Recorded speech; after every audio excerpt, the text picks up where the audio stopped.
თქვენ ხართ ნათელი სოფლისანი.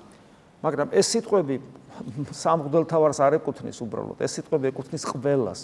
ყველას, აი ჩვენ გვეკუთვნის 21 საუკუნის, აი ამ რა ვიცი, ჩვენ ხო სასაცილო ვართ, ჩვენი ხო აწლით, ჩვენი უფლისადმი სიყვარულით, ვერც კი შევედრებით, მაგრამ ჩვენც გვეკუთვნის ეს სიტყვები. თქვენ ხართ ნათელი სოფლისანი და ეს არის არა აი გინდა იყავი ნათელი, გინდა არა. ეგრე კი არ არის. ეს არის ვალდებულება. უნდა იყო ნათელი. ეს მცნებაა. აი რა არის ღვთისმცნებები? აი ცნება. რა არის ღვთისნება? რა არის ღვთისნება? აი ნება. იყავით ნათელი ამას სოფლის. ეს არის ნება ღვთისა. ნება, რომელმაც შექმნა ღვთისნებამ შექმნა მთელი ყოფიერება, ღვთისნებით არსებობს ყოფიერება, ღვთისნებით ცემს შენი გული, ღვთისნებით ხარ თავისუფალი, ღვთისნებით ხარ გონიერი.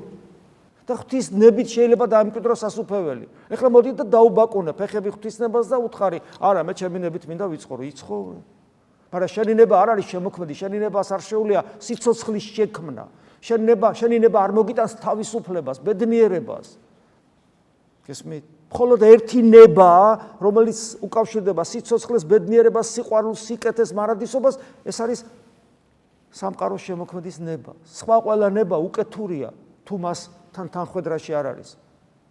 და მისი ნება არის ეს, შენ უნდა იყო ნათელი ამას სოფლისა.